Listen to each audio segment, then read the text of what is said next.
So today we're going to talk about how to use our pH meters. With each pH meter, there is a set of instructions for doing the standardizing. That's what you have to do first.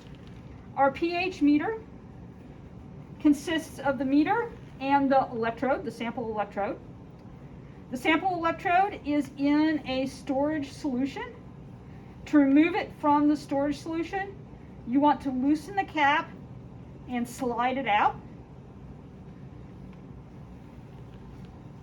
When you're done sliding it out, you want to rinse it off before you put it in one of your solutions. Our electrode has this little bulb down here, and the little bulb is where the pH gets measured. You want to make sure that you rinse this off thoroughly and blot it dry. And as long as that bulb is down in your solution, you will be able to measure the pH or do your standardization. After you rinse it off, you just want to gently blot it dry with a Chem wipe. You don't need to rub it. The first buffer that you want to use is a pH 7 buffer.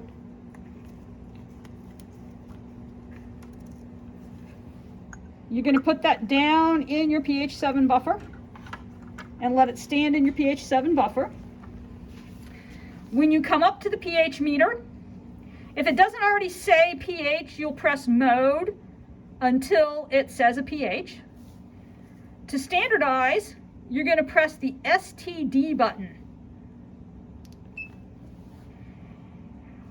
When this is the first buffer that you put in, you're going to push clear so that it gets rid of the old ones and hit enter to confirm. Then when it's stable,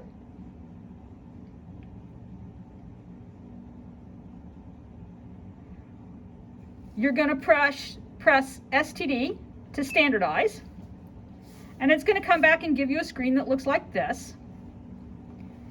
And then when it starts saying your pH number, you're going to take it and you're going to rinse it off again with a bit of DI water and blot it dry. And then you're going to put it in your pH 4 buffer.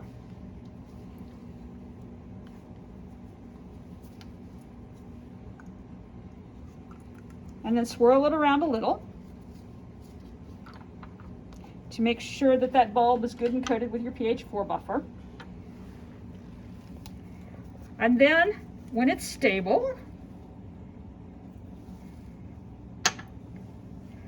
again, you're going to push the STD button.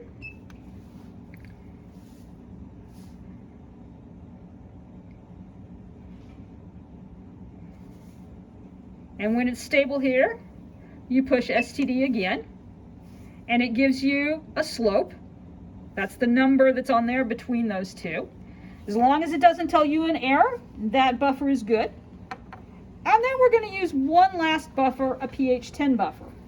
And again, we want to make sure that we rinse that thoroughly and blot it dry with a Chem wipe, not a paper towel.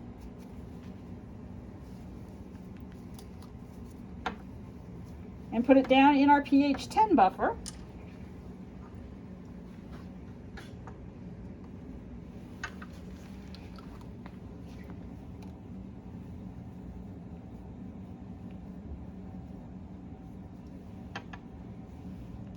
Push STD, wait for it to stabilize.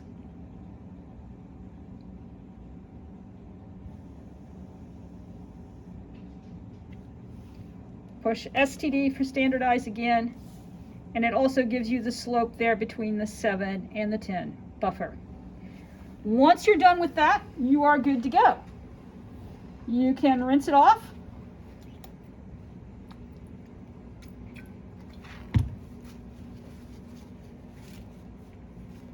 Blot it dry.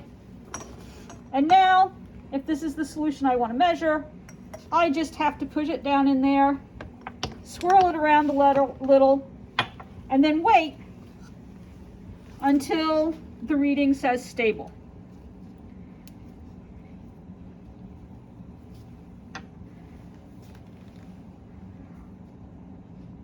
Once the reading is stable, I just write that number down, and that's it. No pushing buttons of any kind. If this is something that I want to add something else to and then measure the pH again, I don't have to remove my electrode completely. I can just add the stuff, put it down in there, and swirl it up a bit, and then read the new pH, and that'll be fine. When you are all done, you want to take it out and rinse it off and put it back in the storage solution. Our pH electrode is an expensive item. We want to make sure that we treat it properly so that it does not get broken and stays good. They are a couple of $100s a piece, so we want to make sure we treat them properly. We never, ever, ever want to let our electrode just dangle in the air, waiting and waiting and waiting so that it dries out. Because if it dries out, then it doesn't read properly. When we're all done, we want to loosen the cap completely on the storage buffer. Slide the cap onto the electrode far enough that the electrode is going to go down in the solution, in the storage solution, but not touch the bottom of the storage bottle, and screw the cap on.